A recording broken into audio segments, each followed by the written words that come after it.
Bonjour à toutes et à tous, bienvenue sur KTO pour la vie des diocèses, où nous partons chaque semaine à la découverte d'un territoire, d'un diocèse et de son évêque. Et aujourd'hui, c'est en Île-de-France que nous allons, et plus particulièrement en Seine-Saint-Denis, pour parler du diocèse de Saint-Denis.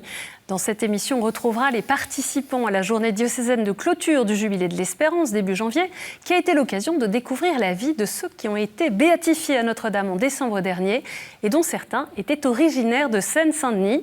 Et on en saura plus sur la phase de consultation locale qui s'ouvre pour le Concile provincial sur les catéchumènes et néophytes grâce aux explications d'Inès Bethel-Taninga, déléguée diocésaine. Quelques mots pour présenter la Seine-Saint-Denis, qui reste le département le plus jeune de la France métropolitaine, près d'1 habitant sur 6 à moins de 20 ans, avec une population en forte croissance, officiellement estimée à plus d'1 711 000 habitants, et marquée par la diversité de ses origines. C'est aussi le territoire avec le taux de pauvreté le plus important de l'Hexagone. Et la Seine-Saint-Denis peut compter sur des sites emblématiques parmi lesquels le Stade de France, le Musée de l'Air et de l'Espace, mais aussi sur un patrimoine historique remarquable avec la basilique cathédrale de Saint-Denis, chef-d'œuvre de l'art gothique. On en reparlera. Et pour parler du diocèse de Saint-Denis, je reçois pour la première fois sur le plateau de la vie des diocèses son évêque ordonné il y a moins d'1 an, Monseigneur Étienne Guillet. Bonjour Monseigneur. Bonjour Honorine. Bienvenue sur ce plateau de la vie des diocèses. Je viens de présenter rapidement le département de la Seine-Saint-Denis. Comment est-ce que vous pourriez nous parler des caractéristiques du diocèse en quelques mots ? Mais écoutez, vous avez par les chiffres donné des éléments qui sont importants. Pour moi, quelle chance d'arriver dans ce diocèse si jeune. Hein. Vous l'avez dit, on dit aussi 50% de la population a moins de 30 ans. Donc c'est vraiment impressionnant. Il y a un diocèse qui est jeune, un diocèse qui est nombreux, hein, plus d'1,7 million d'habitants. Et puis des communautés chrétiennes qui sont clairement minoritaires dans un paysage qui est marqué par la présence d'autres religions, mais qui sont bien vivantes. Vous savez, là, depuis les 11 mois de mon ordination, je sillonne un peu les paroisses, j'ai commencé les visites pastorales, et vraiment, je peux vous dire, l'émerveillement en bien des situations, de voir ces communautés qui ne sont pas énormes numériquement, mais qui sont bien vivantes et qui sont fondées en Jésus-Christ. Ça, c'est vraiment une très grande joie. Au début de cette émission, quelques dates pour mieux connaître votre parcours. Monseigneur Étienne Guillet, vous venez de le dire, vous êtes donc évêque du diocèse de Saint-Denis depuis moins d'1 an, consacré évêque le 16 février 2025. Vous êtes né en 1976 dans la Somme, à Abbeville, et vous avez grandi dans un village des Yvelines, diplômé d'école de commerce. C'est en 2006 que vous avez été ordonné prêtre pour le diocèse de Versailles, un ministère marqué notamment par ses missions de curé de paroisse à Trappes pendant 9 ans, de 2015 à 2024, avant d'être nommé à Mantes-la-Jolie. Vous n'êtes resté que quelques semaines. Passage express, Honorine. Donc vous avez rejoint la Seine-Saint-Denis. Je mentionne votre devise épiscopale. La puissance de Dieu donne toute sa mesure dans la faiblesse. Ça vient de la 2e lettre de Saint Paul aux Corinthiens. Je ne l'ai pas dit dans votre présentation, c'est un peu un élément qu'on mentionne souvent dans votre biographie parce que vous avez aussi été aumônier des forains et des gens du cirque depuis à partir de 2015. D'où est venue cette mission ? Quel est votre lien particulier avec le monde du cirque ? Alors Honorine, ce lien, en fait, il vient d'une passion, quand j'étais enfant, ado, pour le monde du cirque avant tout, pour le monde du cirque. Et voilà, et j'ai eu l'occasion de travailler dans certains cirques, dans le cirque Alexis Grus à l'époque. J'aimais aller aussi dans les fêtes foraines, pas forcément pour la fête en elle-même, mais pour cette ambiance du voyage, cette itinérance d'artistes pour les cirques, de professionnels de la fête. Et j'ai aimé ce peuple, et quand je suis devenu ensuite, quand je suis entré au séminaire, puis ensuite prêtre, l'Église m'a demandé de continuer à apporter un petit peu d'accompagnement et de soutien, de sollicitude pour ce beau peuple des artisans de la fête.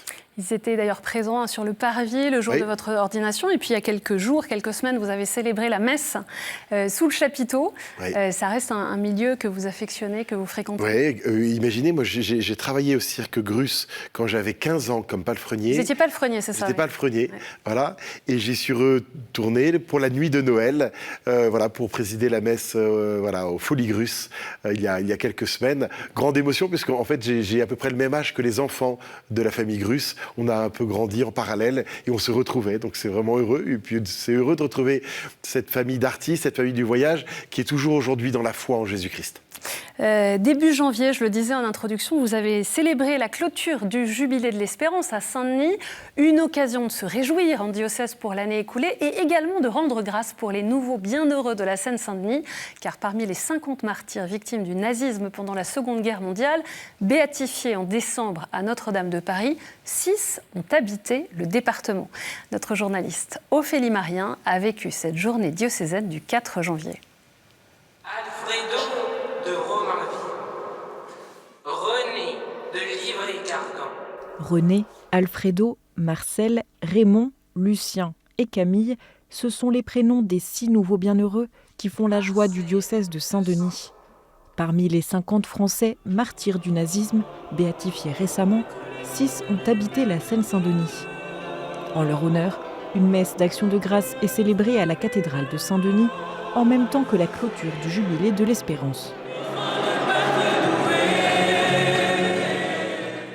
Le père Serge est curé de Romainville, où a grandi Alfredo, l'un de ses bienheureux. Dans leur simplicité, ils ont compris qu'ils étaient investis d'une mission. Et je pense que dans le contexte qui est le nôtre aujourd'hui, nous avons besoin aussi que la jeunesse s'élève pour pouvoir témoigner du Christ. On a une jeunesse qui est un tout petit peu ballottée par un contexte politique assez difficile, un contexte économique et social aussi difficile. Mais je pense que s'ils s'appuient beaucoup sur la foi en Dieu, ils s'appuient sur la parole, sur l'évangile, ils pourront alors puiser la force et l'espérance. Dans ce diocèse, connu pour sa jeunesse, le témoignage de ces martyrs touche particulièrement les plus jeunes de l'Assemblée. Ça peut être un exemple de sainteté pour moi parce qu'en fait, c'est des jeunes comme moi, ils ont à peu près mon âge. Je peux m'inspirer d'eux, comment ils ont vécu, comment ils ont pris exemple, imiter le Christ dans leur martyr, dans leurs épreuves et que je peux prendre des exemples sur ça pour ma vie quotidienne. Une conférence leur est consacrée à la maison paroissiale de Saint-Denis. Marie, passionnée par l'histoire de l'un des béatifiés, René Rouzet, qui a fréquenté la même paroisse qu'elle, ne voulait pas manquer ce colloque. Je suis très touchée par René Rouzet, ce petit gars de Livry-Gargan qui a fait sa scolarité à Livry-Gargan, qui était amoureux et qui part au STO et qui là va périr au nom de sa foi chrétienne. Parce que l'espérance est une menace pour le nazisme. Et c'est ce message-là que je veux garder en moi et transmettre, bien sûr. La plupart de ces 6 bienheureux étaient membres de la jeunesse ouvrière chrétienne. Ils inspirent les jossistes locaux en 2026. Ils vont jusqu'à quitter leur famille, quitter leurs amis, quitter leur vie de tous les jours pour aller assister et soutenir en Allemagne des personnes qui vivent des situations difficiles dans les camps de travail. Je trouve que c'est très marquant pour un engagement de jeunes de pouvoir donner du temps. Je sais qu'en équipe Joc à Saint-Ouen, on a parlé récemment de pourquoi pas faire des maraudes par exemple, ou d'avoir un engagement aussi social. Des tableaux retraçant la vie des 6 bienheureux liés au diocèse seront exposés dans la basilique de Saint-Denis pendant 2 mois. Et on le voit sur ces dernières images, les travaux en cours dans la cathédrale basilique, on en reparlera tout à l'heure. De quoi les jeunes aujourd'hui, Monseigneur Étienne Guillet, ont-ils besoin pour suivre les traces de ces bienheureux ?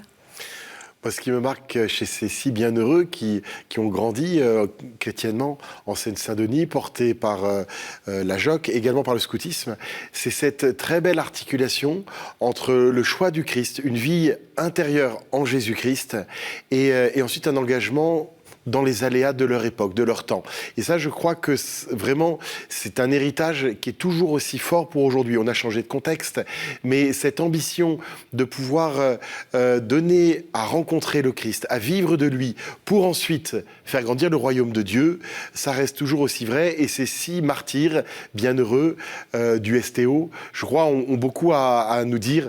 Moi, j'aime plusieurs choses. J'ai aimé l'un d'entre eux qui dit, Camille, qui dit je suis prêt à tout pour le Christ. Voilà. Il y a vraiment un choix intérieur. Ils sont très jeunes, 23 ans. Il y en a un qui a 32 ans, mais ils ont quasiment tous 23 ans. Donc ils sont très jeunes mariés ou fiancés ou amoureux. Je suis prêt à tout pour le Christ. Et puis un autre, Maurice, ça me marque, dont on dit de lui, il éclairait de l'intérieur. Voilà. Eh bien, ce témoignage qui nous vient de la Seconde Guerre mondiale, moi, je suis très heureux comme évêque de pouvoir l'accueillir comme une source d'inspiration pour aujourd'hui. C'est vraiment la mission des bienheureux, d'être tout à la fois des exemples et aussi des intercesseurs pour conduire notre jeunesse. Et moi, vraiment, dans la prière, je leur demande de nous aider de nous aider à trouver le chemin de l'épanouissement, de la mission en Seine-Saint-Denis en 2026.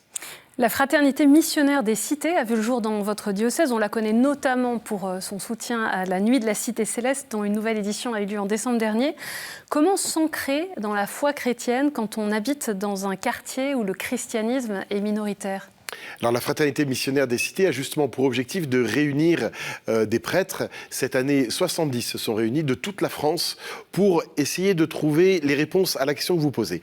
Comment accompagner nos jeunes qui vivent la minorité avec une présence de l'islam importante, avec aussi des frères et des sœurs évangéliques à côté qui sont bien présents et parfois qui secouent aussi nos jeunes catholiques.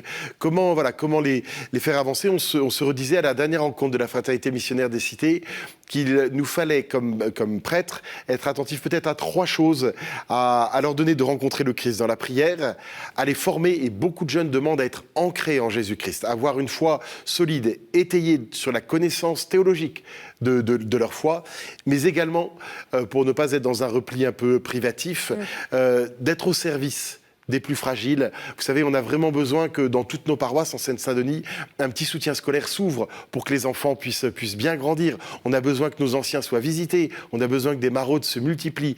Et voilà, je crois que prière, formation, service des fragiles pour que le royaume de Dieu grandisse, ça c'est notre chemin dans la communion et dans la mission. C'est ainsi qu'on doit avancer, je crois, et accompagner nos jeunes. Vous qui avez été curé de 2 paroisses de quartiers populaires, qu'est-ce que vous découvrez de spécifique du visage de l'Église catholique en Seine-Saint-Denis ? Bonne question. Moi, j'étais curé de paroisses qui n'étaient pas très grandes. Trappes, c'était 30 000 habitants. Là, j'accompagne le mieux possible un territoire qui compte 1,7 à 2 millions d'habitants. Je découvre une plus grande diversité encore. Je découvre aussi des poches de pauvreté importantes. Et puis peut-être un peu le défi de ce diocèse, c'est qu'il est très beau, il est très jeune, il est vivant, mais il est quand même assez précaire, assez pauvre dans son ensemble. Et c'est pas évident de faire des péréquations en Seine-Saint-Denis, que les pauvres aident les riches, parce que des riches, il n'y en a pas beaucoup. Donc il nous faut être inventifs. Pour que les riches aident les pauvres. Voilà, que les riches aident les pauvres. Pour que ça puisse être jouable, que l'avenir soit ouvert. Il y a un grand défi. Ça, je ne le connaissais pas vraiment à Trappes ni à Mantes-la-Jolie. Il y a un défi pour que l'avenir soit possible aussi. Un mot peut-être sur le gouvernement du diocèse, puisque vous faites partie des diocèses dans lesquels on trouve une déléguée générale, une femme laïque qui participe à la mission de gouvernement, une mission qui est distincte ou complémentaire de celle du vicaire général. C'est Miranda Cartier qui exerce cette charge depuis 2023. Comment se vit cette collaboration au quotidien et quelle est sa responsabilité propre ? Alors elle se vit très bien, merci mon prédécesseur, monseigneur Pascal Delannoy, qui a appelé Miranda, 37 ans, laïque, mère de famille, épouse, formée en théologie, qui a son bac en théologie. Ça se passe très bien, on a réparti un petit peu les champs d'accompagnement. Au vicaire général, d'accompagner les prêtres principalement avec moi. À Miranda, d'accompagner comme délégué général les services pastoraux, la curie diocésaine et tous ces services. Et ensuite, on se voit souvent à 3. Le vicaire général et la déléguée générale accompagnent ensemble les associations et les mouvements. Ils accompagnent ensemble et aident d'autres personnes, les communautés religieuses très présentes en Seine-Saint-Denis. Vraiment, quelle gratitude pour ces 50 implantations religieuses en Seine-Saint-Denis qui nous permettent de rayonner. Mais ensuite, c'est notre responsabilité aussi de bien les accompagner. Donc voilà, Miranda et le père Bertrand Collignon accompagnent ce monde religieux aussi ensemble. Un des grands sujets actuels, c'est bien sûr l'augmentation du nombre de catéchumènes et la première phase du Concile provincial des diocèses d'Île-de-France et le diocèse des Armées. Sur ce thème vient d'être lancé. Nous sommes allés à la rencontre d'Inès Bethel-Taninga, déléguée diocésaine pour le Concile provincial en binôme avec un prêtre. Elle nous explique quel est leur rôle et dans quel esprit va se vivre ce concile intitulé « Catéchumènes et néophytes, de nouvelles perspectives pour la vie de notre Église dans nos diocèses ».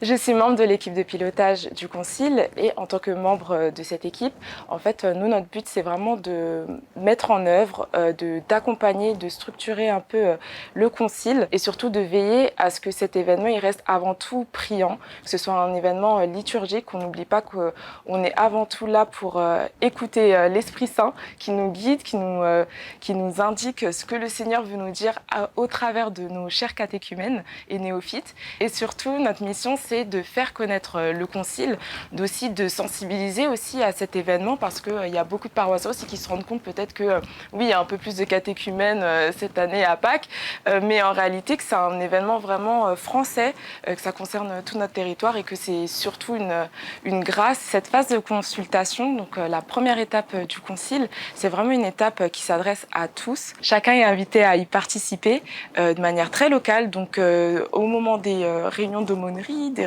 réunions d'accompagnateurs, que ce soit lors d'événements organisés par les paroisses ou le temps d'1h30, de 2 heures pour pouvoir vivre ce temps qui est vraiment fraternel et qui veut que l'on se mette vraiment à l'écoute de l'Esprit Saint, donc vraiment dans une démarche très synodale.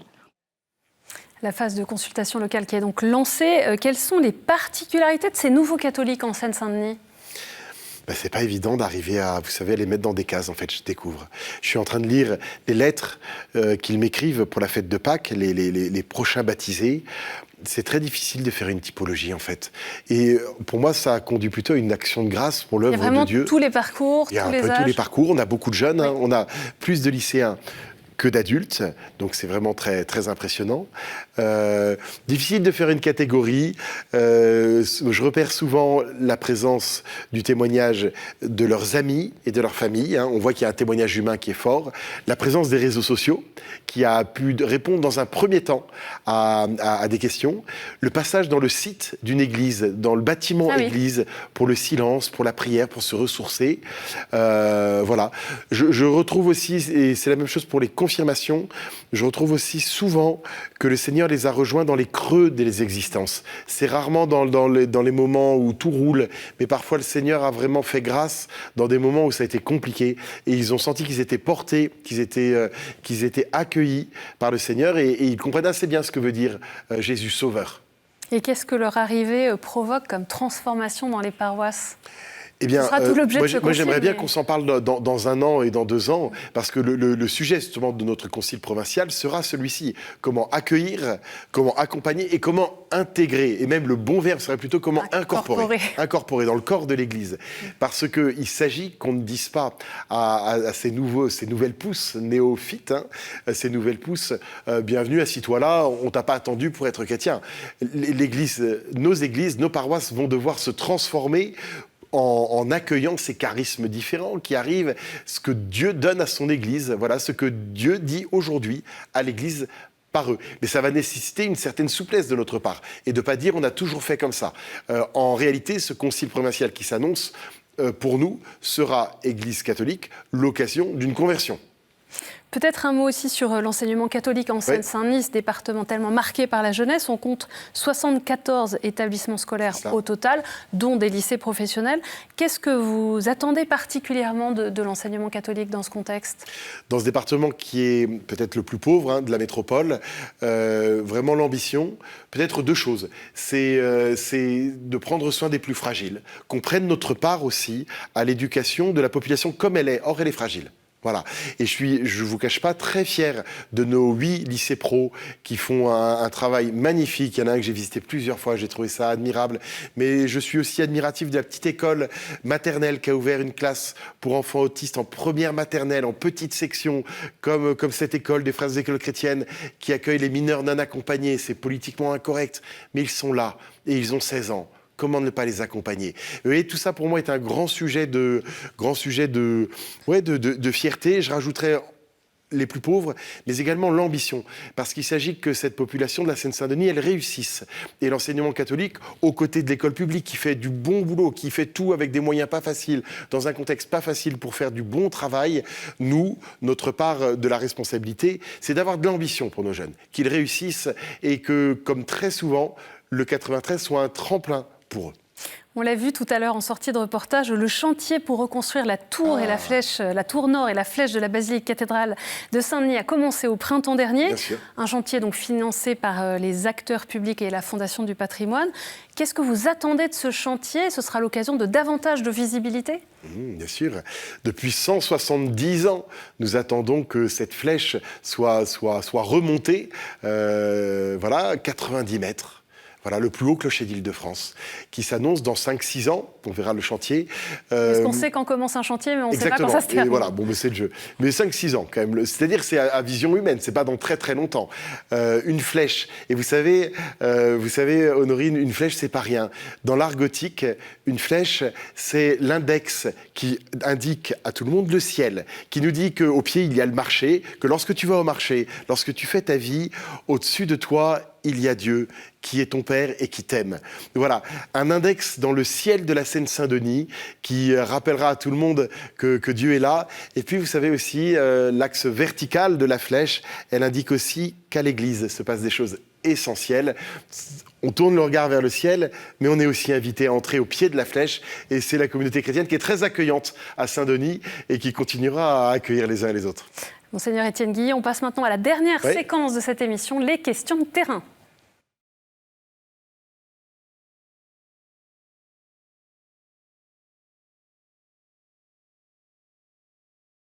Et la première question, elle vient de Marie-Noël, qui est habituée de la chapelle Saint-Antoine de la Croix de Chavaux à Montreuil et qui est bénévole au Resto du Cœur. Les pauvres et les malheureux cherchent, contre le froid et la chaleur, un toit pour s'abriter. Que pouvez-vous faire, Monseigneur ? Merci pour cette question qui dit quelque chose d'essentiel, en cohérence avec ce que le pape Léon XIV nous a dit de façon très claire dans l'exhortation d'Ilexité. L'engagement auprès des fragiles de notre temps est finalement la signature d'authenticité de notre foi. Et merci pour cette question. Le diocèse de Saint-Denis s'est engagé depuis plusieurs années à accueillir pendant l'hiver les plus fragiles avec un dispositif qui correspond à Hiver solidaire. Merci pour cette question parce que je compte bien encourager largement les paroisses aux prochains hivers à continuer, puisqu'ils le font déjà pour beaucoup d'entre elles, à continuer à accueillir. C'est essentiel qu'on puisse dire que le pauvre, il est chez nous, chez lui. Romuald a une question à vous poser sur la vie du chrétien. Bonjour Monseigneur, petite question pour vous. Quelle est la place de la foi dans notre profession de tous les jours ? Waouh, merci Romuald, question difficile. C'est vraiment une question pour un confirmé. Comment être témoin de Jésus-Christ, non pas le dimanche entre 11h et midi à la messe, mais du lundi matin au dimanche soir. Parfois, Romuald, il s'agira de peut-être de témoigner explicitement de la foi au travail, mais dans beaucoup de situations, cela ne convient pas, c'est à côté de la plaque ou c'était difficile. Par contre, par nos gestes, par notre droiture, par notre esprit de service, par notre honnêteté aussi, je crois que c'est une belle façon de vivre notre foi à tout moment de notre vie, dont au travail. Et il n'y a pas un métier où l'on pourrait dire il n'y a rien à voir avec la foi. Je crois qu'en toute situation professionnelle, on peut essayer de vivre à la façon de Jésus-Christ, qui a pris soin des autres, qui a essayé de donner du sens à son métier, aux collaborations par exemple, en étant des hommes et des femmes loyaux, en prenant soin aussi par exemple des derniers arrivés, de ceux qui sont plus en difficulté. Moi je pense profondément, Romuald, qu'un chrétien il se reconnaît par sa façon de servir et d'être engagé. Et une dernière question de Roselyne, qui est engagée dans une équipe synodale à Montreuil. Bonjour, je m'appelle Roselyne, donc de Montreuil. Je voulais savoir quelle sera votre proximité avec nous. Je voulais savoir comment est-ce que vous allez nous aider à poursuivre le synode et comment est-ce qu'effectivement vous allez permettre que nous puissions vivre notre fraternité entre nous et avec les uns et les autres. Notre mission d'annonce aussi, au service de nos frères. Merci Roselyne. La question du synode, sun odos, odos le chemin, sun ensemble, faire le chemin ensemble, prêtres, diacres, laïcs, peuple de Dieu, ensemble, ensemble. Je pense que c'est un chantier. Le diocèse de Saint-Denis accueille aussi des chrétiens et des ministres venant de cultures ecclésiales très différentes du monde entier. C'est quand même un des points de ce diocèse aux multiples visages. Et on n'est pas tous construits de la même façon dans les réflexes de synodalité. Et Roselyne, j'ai envie de vous dire qu'il faudra continuer à travailler ensemble parce que, comme le disait le pape François, le visage de l'Église à venir, c'est le visage synodal. Il faut qu'on puisse s'entendre les uns les autres puisque chaque baptisé est légitime. Par son baptême, chaque baptisé est légitime. Alors, concrètement, cela signifie qu'il nous faudra veiller sur nos équipes d'animation paroissiale, nos conseils presbytérales, nos conseils pastoraux, sur toutes ces instances qui nous permettent de penser ensemble l'Église et surtout d'écouter ensemble l'Esprit Saint et ce que l'Esprit Saint dit à l'Église. Et c'est un grand chemin. C'est pas évident, il faudra qu'on s'y mette tous ensemble. Mais moi, je suis convaincu par l'expérience aussi que j'ai comme curé que l'Esprit Saint nous parle par l'intuition et la bouche de beaucoup de monde dans une communauté chrétienne. Le métier, la mission d'un pasteur, c'est de beaucoup tendre l'oreille. Voilà. Merci beaucoup, Monseigneur Étienne Guillet. C'est déjà la fin de cette émission, La vie des diocèses, à laquelle vous avez participé pour la première fois comme évêque de Saint-Denis. Pour en savoir plus sur l'Église catholique en Seine-Saint-Denis, rendez-vous sur le site internet saint-denis.catholique.fr. Cette émission est bien sûr à revoir sur kto-tv.com et à réécouter sur les plateformes de podcast et sur l'application KTO Radio. Merci à chacun d'entre vous pour votre fidélité. Rendez-vous la semaine prochaine.